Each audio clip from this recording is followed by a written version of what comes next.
মমতা বন্দ্যোপাধ্যায় আজকে যাবেন মুর্শিদাবাদে। তবে ইতিমধ্যেই রাজ্যপাল তিনি কিন্তু রিপোর্ট দিয়েছেন কেন্দ্রীয় স্বরাষ্ট্রমন্ত্রীর কাছে। যদি পরিস্থিতির লাগাতার অবনতি হয় তাহলে সংবিধানের ৩৫৬ ধারা সহ অন্যান্য বিকল্প খতিয়ে দেখা হোক। মুর্শিদাবাদের দাঙ্গা নিয়ে কেন্দ্রীয় স্বরাষ্ট্রমন্ত্রকে দেওয়া রিপোর্টে রাষ্ট্রপতি শাসন জারি সুপারিশ করার ইঙ্গিত দিলেন রাজ্যপাল।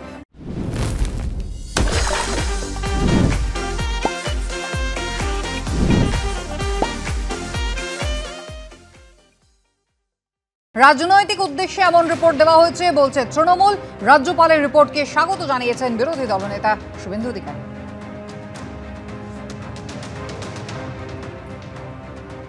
তিনি তার পলিটিক্যাল অ্যাসাইনমেন্ট জনিত কারণে রিপোর্টটা দিয়েছেন। প্রথম কথা, তিনি জানেন পরিস্থিতি নিয়ন্ত্রণে, অর্থাৎ এই অবনতি যদি হয় এই কথাগুলো আসে না। বাংলাকে একটু ইঙ্গিতপূর্ণ কলুষিত, একটু বিজেপিকে খুশি করার মতো একটা সুপারিশের ইঙ্গিত, এটা একটা রাজনৈতিক পত্র।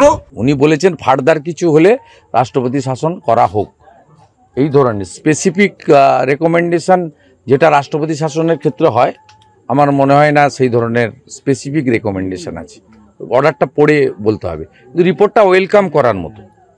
মাননীয় রাজ্যপাল মহোদয় গ্রাউন্ডে গেছিলেন, তিনি যা দেখেছেন করেছেন। এই রিপোর্টকে এক কথায় পশ্চিমবঙ্গে শান্তিকামী গণতন্ত্রপ্রিয় মানুষ তারা ওয়েলকাম করতে পারে, আমিও তার মধ্যে একজন। শুভেন্দু অধিকারী যে কেন্দ্রীয় স্বরাষ্ট্রমন্ত্রীর কাছে যে রিপোর্ট ইতিমধ্যেই দিয়েছেন রাজ্যপাল, তাকে ওয়েলকাম করছেন, কিন্তু অন্যরা, শ্রমিক ভট্টাচার্য বিজেপির রাজ্যসভার সাংসদ, তিনি কিন্তু একমত নন। দেখুন, দীর্ঘদিন পরে রাজ্যপাল যে একটু নড়ে বসেছেন এর জন্য আমরা কৃতজ্ঞ, কিন্তু আমরা মনে করি এখানে সাংবিধানিক পরিকাঠামো সম্পূর্ণ ভেঙে পড়েছে। একই সঙ্গে কোনো নির্বাচিত সরকারকে ৩৫৬ ধারা জারি করে ফেলে দেবার পক্ষে বিজেপি নয়, আমরা নীতিগতভাবে এর বিরোধী। আমরা মনে করি তৃণমূল কংগ্রেস স্বাভাবিকভাবেই তাদের রাজনৈতিক মৃত্যুর দিকে এগিয়ে যায়। বিশেষজ্ঞরা তারা কি বলছেন? সংবিধান অনুযায়ী বিভিন্ন পরিস্থিতিতে রাজ্যপাল রাষ্ট্রপতি শাসনে সুপারিশ করতেই পারেন, বিশেষজ্ঞদের এমনটাই মত। দেখুন একবার।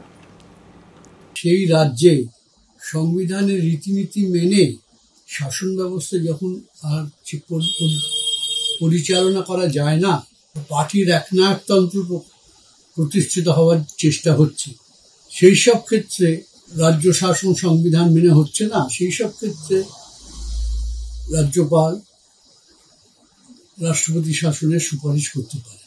মুর্শিদাবাদ নিয়ে কেন্দ্রীয় স্বরাষ্ট্রমন্ত্রকে দেওয়া রাজ্যপালের রিপোর্টে উঠে এলো স্থায়ী বিএসএফ ক্যাম্পের প্রসঙ্গ। রাজভবন সূত্রে খবর, মুর্শিদাবাদ মালদার মতো ঝুঁকিপূর্ণ সীমান্ত এলাকাগুলিতে স্থায়ী বিএসএফ এবং সিএপিএফ এর আউটপোস্ট তৈরির সুপারিশ করেছেন রাজ্যপাল সিভি আনন্দ বোস। ওয়াকফ সংশোধিত আইনের প্রতিবাদ ঘিরে হিংসার আগুন জ্বলে উঠেছিল মুর্শিদাবাদে, আর এই আইনকে চ্যালেঞ্জ করে ইতিমধ্যে একাধিক আবেদন জমা পড়েছে সর্বোচ্চ আদালতে।